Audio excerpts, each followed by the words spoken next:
अस्सलाम वालेकुम दोस्तों, welcome back to another video. Finally ISRO का L1 सोलर मिशन लॉन्च हो चुका है। यस, चंद्रयान 3 बोला ह्यूज सक्सेस। इसके बाद भी इसरो रुका नहीं। अब सन को अपनी स्टडी का अगला टारगेट बनाकर इसरो अपने PSLV एक्सल रॉकेट के जरिए सन की तरफ इस मिशन को भेज चुका है, जो सन को लगातार 5 साल तक ऑब्जर्व करेगा। इसके बारे में इंफॉर्मेशन इसरो को देगा, लेकिन इस ह्यूज मिशन को आसान बनाने में कई सारे चैलेंजेस भी आने वाले हैं, क्योंकि इस बार अनलाइकली चंद्रयान 3 ना ही किसी ठोस जमीन पर लैंड करेगा और ना ही सन की गिर्द चक्कर लगाएगा। इस मिशन में आदित्य L1 स्पेस में बस एक ही पोजीशन में स्टैटिक रहेगा। Can you believe, mid space में सस्पेंडेड रखना, वो भी सन के सामने, is going to be ahead a lot of challenges. Can you imagine? और ऐसा कर पाने के लिए आदित्य L1 की ट्रैजेक्टरी टू द सन कैसे होने वाली, डू यू नो? कैसे वो स्टैटिक लैंडिंग अचीव कर पाएगा? वेल, ये समझना काफी इंपॉर्टेंट है, because this is very different than our Chandrayaan 3 mission.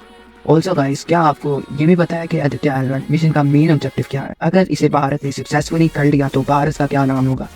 इसकी वजह से आदित्य L1 लॉन्च कैसे होगा? इसकी ट्रैजेक्टरी क्या होगी? सूरज के पास पहुंचकर वो क्या स्टडी करेगा? फाइनली इस मिशन की लिमिटेशंस क्या है, जो कि इसरो ने खुद स्टेट किया है? तो ये सब कुछ फ्रेंड आज हम इस वीडियो में डिस्कस करने वाले हैं। तो लेट्स गेट इनटू इट। तो सबसे पहले हम बात करते हैं why is the mission important. आखिर ये हमारे लिए ज़रूरी क्यों है? इसका अगर मैं एक सिंपलेस्ट आंसर दूँ तो ये मिशन इसरो और इंडिया के लिए एक हिस्टोरिकल अचीवमेंट हो सकता है, क्योंकि आप जानते हैं जनरल सोलर मिशन का वेट 50% से भी कम होता है। यहाँ पर आप देख सकते होंगे पूरी दुनिया में 77 स्पेस एजेंसीज में से सिर्फ 3 एजेंसियाँ ही, नासा, ईसा और जेक्सा, ने सोलर मिशन लॉन्च किया, वो भी कोलैबोरेशन। इसरो का आदित्य L1 पूरी तरह इंडिपेंडेंट मिशन है। इसकी मैन्युफैक्चरिंग से लेकर लॉन्च तक इसमें कोई भी इंटरनेशनल इन्वॉल्वमेंट ना के बराबर। अगर आपके दिमाग में ये सवाल आ रहा है कि इसका ग्लोबली फेलियर रेट इतना हाई क्यों है, जो सोलर मिशन होते हैं जो भी इससे पहले भेजे गए, इनका फेलियर की सबसे बड़ा रीज़न होता है अनस्टेबल कम्युनिकेशन। और सबसे बड़ी प्रॉब्लम को सामने रखते हुए इसरो वालों ने तैयार किया, और इस वजह से आदित्य L1 के फेलियर होने के चांस बहुत कम है, क्योंकि आदित्य L1 जहाँ से स्टेशन होकर सन को ऑब्जर्व करेगा वो पॉइंट अर्थ से 1.5 मिलियन किलोमीटर दूर है, जो अर्थ से सन की दूरी का महज 1% ही है। 199, यानी कि वो सन से अफेक्शिएंट दूरी बरकरार रखेगा इसे ऑब्जर्व करने में, और साथ ही रिसर्च के डाटा में भी कॉम्प्रोमाइज़ नहीं करना पड़ेगा। This mission is extremely important for India, क्योंकि इस मिशन के जरिए ISRO first time ever space observatory के डोमेन में भी उतर रहा है। बेसिकली स्पेस ऑब्जर्वेटरी में वो मिशन होते हैं जो स्पेस में एक जगह स्टेशन होकर स्टार या बाकी ऑब्जेक्ट्स को ऑब्जर्व करते हैं, जस्ट लाइक JWST। इससे पहले सिर्फ 4 ही ऐसी स्पेस एजेंसियाँ रही हैं जिन्होंने खुद की स्पेस ऑब्जर्वेटरी लॉन्च किया, और अब इसरो 5वीं वो स्पेस एजेंसी बनने जा रही है। And last but not the least, इस मिशन के जरिए इसरो 150 साल पुराने कोरोनल हीटिंग मिस्ट्री को भी सॉल्व करने वाली पहली स्पेस एजेंसी बन सकती है। Solution of 150 years old problem, the coronal heat. दरअसल इसे मिस्ट्री को या इसे प्रॉब्लम के लिए हमें सन का स्ट्रक्चर समझना होगा। तो देखो, जस्ट लाइक अर्थ, सन के पास भी खुद का एटमॉस्फेयर होता है, जैसे हम 3 लेयर्स में डिवाइड कर सकते हैं। पहला है फोटोस्फीयर, जो सन की तह से 500 किलोमीटर ऊपर तक फैला हुआ है, जहाँ का टेम्परेचर 6000 डिग्री सेल्सियस का होता है। दूसरा है क्रोमोस्फेयर, जो फोटोस्फीयर से ऊपर करीब 1500 से 5000 किलोमीटर तक एक्सटेंडल होता है, और जिसका टेम्परेचर 10000 डिग्री सेल्सियस तक होता है। एंड फाइनली तीसरा और सबसे आउटर मोस्ट लेयर है coronal.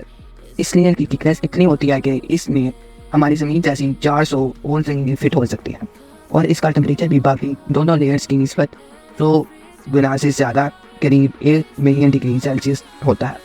No this is extremely weird, क्योंकि आप सन की तीनों लेयर्स को बॉर्डर पिक्चर में देख के तो आपको रियलाइज़ होगा कि जैसे जैसे हम सन के कोर से दूर जाते हैं, इसके अलग अलग लेयर्स का टेम्परेचर बढ़ता चला जाता है।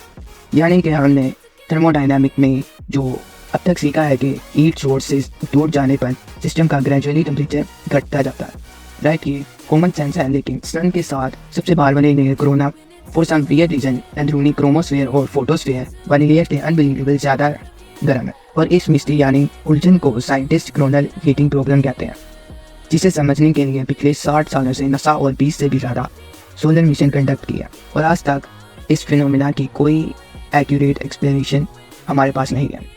और इसीलिए with high tech instrument on board, अगर आदित्य L1 हमें इस प्रॉब्लम का एक्सप्लेनेशन ढूंढने में मदद करता है, तो जैसा कि मैंने पहले कहा, इसरो 150 साल से अपनी क्रूनल हीटिंग मिस्ट्री को सोल्व करने में पहली स्पेस एजेंसी बनेगी। इंडिया पहला वो मुल्क बनेगा जिसने इस प्रॉब्लम को सुलझाया, क्योंकि इस मिशन के space weather military aid professor Divyanand के बकौल आदित्य L1 करंटली चल रहा है। ईसा के SOHO यानी कि सोलर हेलोस्फीयर ऑब्जर्वेटरी सोलर मिशन से ज़्यादा क्लियरली ऑब्जर्व को कोरोना करने वाला है, और इसे डेटा की मदद से हम सोलर स्टॉर्म को भी वक्त से पहले डिटेक्ट और फोरकास्ट भी कर पाएंगे। ये सोलर स्टॉर्म बहुत डिस्ट्रक्टिव होता है। अब इन सोलर स्टॉर्म के आने का मेन रीज़न होता है कोरोनल मास इजेक्शन। अगर शॉर्ट में इसे बताओ तो सन की मैग्नेटिक फील्ड अचानक से बड़ी तादाद में अपनी स्ट्रेंथ और डायरेक्शन बदलती है, तो सन में मौजूद प्लाज्मा और इसके मैग्नेटिक फील्ड के ऐसे तेजी से बाहर फेंके चले जाते हैं, और इस फिनोमिना को हम कोरोनल मास इजेक्शन कहते हैं। ये इजेक्शन 6000 किलोमीटर फी घंटे की रफ्तार से ट्रैवल करके अपने इर्द गिर्द मौजूद चीज़ों को पिघला देते हैं, और जब ये ज़मीन की तरफ फेंके जाते हैं तो इनमें ट्रैप सूरज की स्ट्रॉन्ग मैग्नेटिक फील्ड के नफ्स हमारे स्ट्रीट लाइट के कम्युनिकेशन सिस्टम के साथ इंटरफेयर करते हैं, और कई केसेस में तो सिस्टम को ख़राब भी कर देते हैं। इनफैक्ट यही वजह थी कि पिछले साल इलॉन मस्क ने इंटरनेट सर्विस प्रोवाइडर करने वाले अपने स्टारलिंक 40 सैटेलाइट खो दिए। नाउ इमेजिन इसरो को कितना बेनिफिट मिलेगा, बिकॉज इंडिया भी सैटेलाइट भेजने में काफ़ी आगे है, और इस मिशन की कामयाब होते इंडिया करेक्ट टाइम रहते करेक्ट प्रिडिक्शन और करेक्ट प्रिवेंशन कर पाएगा। तो protect satellite main objective of the mission. So अब फ्रेंड्स, अगर मैं main objective of the mission की बात करूँ, कोई CME यानी कोरोनल मास इंजेक्शन की सिचुएशन इसके साथ ना हो, इसलिए आदित्य L1 में ऐसे इंस्ट्रूमेंट लगाए गए हैं जो CME के फॉर्मेशन और ओरिजिन को स्टडी करे कि क्या वो ज़मीन को कोई नुकसान पहुंचा सकता है कि नहीं। इसे प्रिडिक्ट करेगी, क्योंकि जब भी सन की मैग्नेटिक फील्ड में कोई ड्रास्टिक चेंजिंग होता है, आदित्य L1 के इंस्ट्रूमेंट इसे डिटेक्ट करके इन्हें मैग्नेटिक फील्ड की डायरेक्शन और इंटेंसिटी का पता लगाएंगे। इससे होगा ये कि इंट्रास्टिक मैग्नेटिक फील्ड की वजह से यूजुअली जो CME इजेक्ट होते हैं वो सन की रोटेशन के चलते एग्जैक्टली कब और किस तरफ इससे कितनी इंटेंसिटी से फेंके जाएंगे इसका अंदाज़ा लगाने में हमें मदद मिले। और इसके साथ अगर हम पास में हुए सोलर स्टॉर्म की ये डेटा से भी कंपेयर करेंगे तो एग्जैक्टली हमारी ज़मीन और सैटेलाइट के लिए कितने हार्मफुल हैं ये भी हम ज़्यादा एक्यूरेटली प्रिडिक्ट कर पाएंगे। अगर जहाँ पर स्टेशन होने वाले हैं इसे हम L1 कह रहे हैं, मतलब ऐसे और भी पॉइंट्स होंगे, राइट? ऐसे 4 और पॉइंट्स हैं। Y ISRO specifically choose L1.4 जो सन और ग्रेविटी के एकदम इंटरेक्शन पर आते हैं। बेसिकली सन और अर्थ दोनों मैसिव बॉडीज हैं। सन और अर्थ दोनों मैसिव बॉडीज होने की वजह से इनकी ग्रेविटी एक दूसरे को हर वक्त अपनी तरफ अट्रैक्ट करती रहती है। इसे एक टग ऑफ वॉर गेम की तरह सोचें। कुछ जगहों पर अर्थ की ग्रेविटी भारी पड़ती है और वहीं कुछ जगहों पर सन की ग्रेविटी का असर ज़्यादा भारी होता है। लेकिन गेम की तरह यहाँ भी कुछ पॉइंट्स होते हैं जहाँ दोनों की ग्रेविटी बैलेंस होती है। सिंपली स्पीकिंग, इस पॉइंट पर होने वाले ऑब्जेक्टिव बना कोई एक्सटर्नल फोर्स सप्लाई किए स्टैटिक रहेगा। ऐसे पॉइंट्स को लैग्रांज पॉइंट्स कहते हैं, और सन अर्थ के कोर्स में ऐसे टोटल 5 पॉइंट्स एग्जिस्ट करते हैं। अब इन पांचों में L1 चूज करने के पीछे भी कई सारे रीजंस हैं, क्योंकि अगर आप देखेंगे तो L2 पॉइंट सन के ऑपोजिट साइड है, जिससे वहाँ से सन को ऑब्जर्व करना नामुमकिन होगा। और अगर हम L3 की बात करें तो ये ज़मीन से काफ़ी ज़्यादा दूर है। तो ऐसी सिचुएशन में वहाँ पर L4 और L5 को रोल आउट करके इसरो ने L1 को अपना टारगेट पॉइंट चुना। लेकिन अगेन इसमें भी प्रॉब्लम है जो इनकी नज़र में आई थी। इन्होंने देखा कि ये पॉइंट पूरी तरह से स्टेबल नहीं है और इसीलिए वहाँ पर पूरी तरह से स्टैटिक रहना पॉसिबल नहीं है। तो इसके सोल्यूशन में इन्होंने ये डिसाइड किया कि आदित्य L1 एक पॉइंट पर स्टेशनरी ना रहकर इस पॉइंट L1 को ही ऑर्बिट करेगा। अब क्योंकि ऑब्जर्वेटरी एक इमेजिनरी पॉइंट को ऑर्बिट करेगा, इसलिए इसके ऑर्बिट को साइंटिस्ट हेलो ऑर्बिट कह। तो जैसे ही L1 अपने हेलो ऑर्बिट से आगे हेलो ऑर्बिट में आएगा, उसी वक्त सन को ऑब्जर्व करने का मिशन शुरू हो जाएगा। Aditya mission L1 point vertically clockwise around election में रोटेट करेगा। L1 point vertically clockwise around election में रोटेट करेगा। इसमें 4 पेलोड सन की तरफ फेस करेंगे और बाकी के 4 पेलोड इसके दोनों तरफ अटैच होंगे। इन पेलोड में सबसे पहले एक्टिवेट होगा सोलर अल्ट्रावायलेट इमेजिंग टेलीस्कोप। ये इंस्ट्रूमेंट वहाँ पहुँचते ही बिल्कुल मोबाइल में लगे कैमरे की तरह काम करेगा। इसमें L1 अलग अलग स्पेस फिल्टर फिट किए गए हैं जो सन के सरफेस और थिन आउटर लेयर इसमें भी पास करके फोटोस्फीयर के फोटोन को कैप्चर करेगा। फोटोस्फीयर इसलिए क्योंकि फोटोस्फीयर में ही सोलर स्फीयर ओरिजिनल होते हैं। ये फ्लूइड इक्विपमेंट से निकली हुई सभी सन इमेज का टेम्परेचर, इसका बिहेवियर, इससे निकल रहे रेडिएशन और इससे बहुत से फिनोमेना को समझने में इसरो साइंटिस्ट की मदद करेगा। और ये लगातार 5 सालों के लिए 24 घंटे करता रहेगा ताकि सोलर लेयर्स के ओरिजिन से लेकर इनके डिस्चार्ज तक की कोई इंफॉर्मेशन मिस ना हो। बट ऑब्वियसली सिर्फ टेम्परेचर और सोलर लेयर्स के बिहेवियर को समझना ही काफ़ी नहीं। जैसे कि मैंने पहले भी बताया कि सन से आ रहे सोलर स्टॉर्म में इतनी ताकत होती है कि वो अर्थ पर रेडिएशन ब्लैकआउट कर सकता है। इनफैक्ट रिसेंटली जुलाई 2023 में ही एक सोलर स्टॉर्म अर्थ से टकराया था, जिसके नतीजे में यूएस पैसिफिक ओशन रीजन में कई घंटों के लिए ब्लैकआउट हो गया था। लेकिन साइंटिस्ट की सोच के मुताबिक ये सोलर स्टॉर्म इतना स्ट्रॉन्ग नहीं था और फ्यूचर में इससे भी कई ज़्यादा सोलर स्टॉर्म आने के चांस है। और इसलिए सोलर स्टॉर्म को स्टडी करना भी इतना ही इम्पोर्टेंट है ताकि फ्यूचर में हम इन सभी प्रॉब्लम्स के लिए पहले प्रोटेक्शन ले सकें। सो सन के बाकी एक्टिविटीज को मॉनिटर करके आदित्य का अगला पेलोड एक्टिव होगा, जो कि विजिबल एमिशन लाइन को कहलाएगा। सन से आ रही ब्राइटनेस इतनी ज़्यादा होती है कि वो इसके आसपास हो रही सोलर एक्टिविटी को दब देती है और ये एक्टिविटी सिर्फ सोलर एक्लिप्स के वक्त विजिबल होती है, यानी कि तब जब सन, मून और अर्थ के बीच आकर सन से आ रही लाइट को ब्लॉक करता है। अब सोलर एक्लिप्स क्योंकि साल में सिर्फ 2 ही बार आते हैं, इसलिए कोरोना गैप इस नेचुरल फिनोमेना को मिमिक करके सोलर एक्टिविटी को स्टडी करके नॉर्मली जैसे ही लाइट टेलीस्कोप में एंटर करती है वो स्क्वीज होकर मिरर से टकराती है, जिसमें स्क्रीन पर एक इंटरफेस पैटर्न बनता है। लेकिन VELC में लगे कोरोना गैप मास्क में ये रिफ्लेक्ट होती है। लाइट इसके नीचे लगाए हुए मिरर के एजेस पर रीडायरेक्ट होगी और सन की लाइट को ब्लॉक करेगी और सनलाइट ब्लॉक होते ही इसके आसपास मौजूद कोरोना विजिबल होगा। अब इस कोरोना की लाइट को VELC में लगे एक प्रिज्म के थ्रू पास किया जाएगा, जिससे स्पेक्ट्रम बनेगा। फिर इस स्पेक्ट्रम को पीरियोडिक टेबल में मौजूद सभी एलिमेंट की स्पेक्ट्रम के साथ मैच करके ये पता लगाया जाएगा कि सन के कोरोना में कौन से एलिमेंट और आयन प्रेजेंट हैं। सो VELC में हमें corona ending general solar wind में प्रेजेंट एलिमेंट के बारे में पता चलेगा।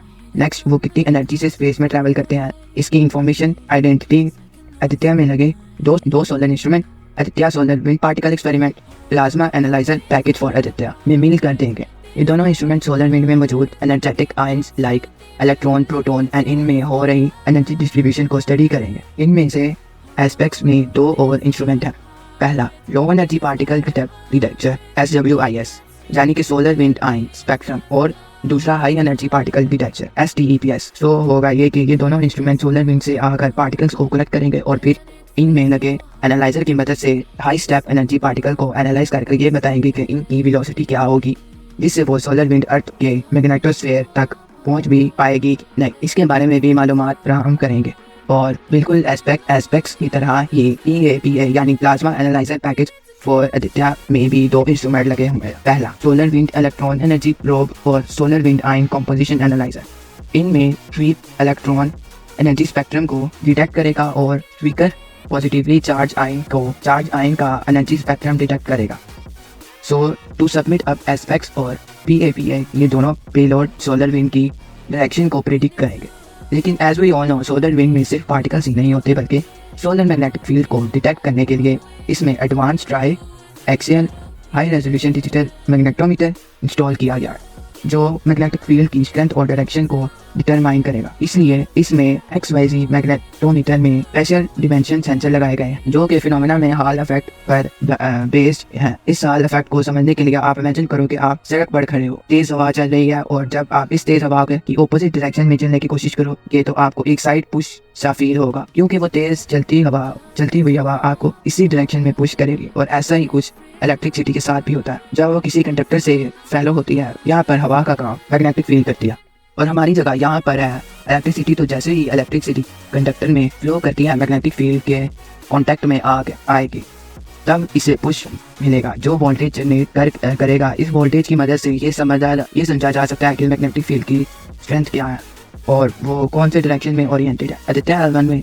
लगाया गया मैग्नेटोमीटर मैकेनिज्म से सोलर मैग्नेटिक फील्ड की स्ट्रेंथ और डायरेक्शन का पता लगाएगा। साथ ही में फ्रेंड्स, इसमें 2 और इंस्ट्रूमेंट भी फिट किए गए हैं, solar low energy X-ray spectrometer और high energy L1 orbiting X-ray spectrum दोनों इंस्ट्रूमेंट सूरज के गिर्द एडमिट किए गए।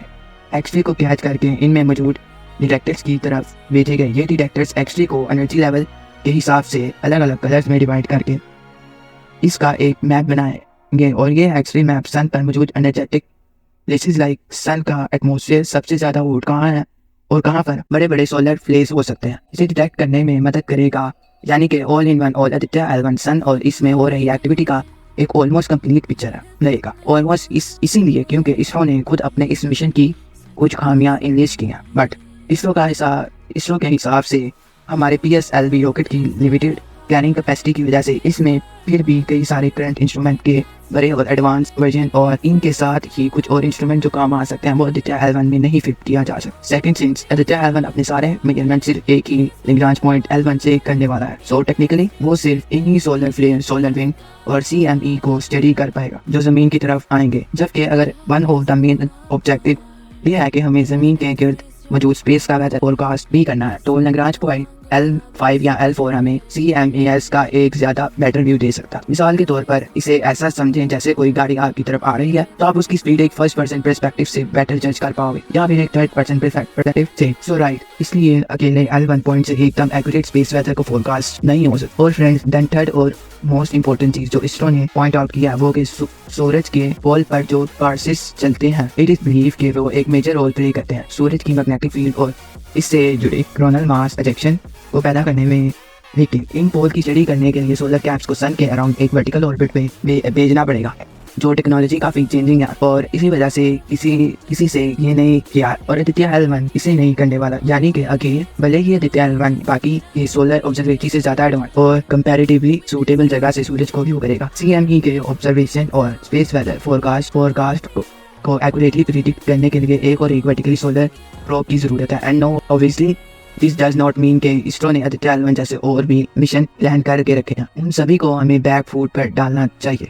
इसरो ने अपने सोलर मिशन के फ्लावर को खुद आइडेंटिफाई किया है कि बहुत जल्द इन खामियों को ख़त्म करने के लिए कुछ मशीन फैक्चर में करने वाले हैं। इसलिए स्ट्रैटेजी है कि चीज़ में एक बार शुरू हो गई तो वो और भी ग्रेट हाइट को अचीव कर सकती है। फंडिंग के लिए एजेंसी को खुद पहले प्रूव करके देखना पड़ता है ताकि और फंडिंग मिल सके। तो दोस्तों, आज की वीडियो को हम यही खत्म करते हैं। अगर आपको वीडियो पसंद आई हो तो लाइक करें और चैनल को सब्सक्राइब करें।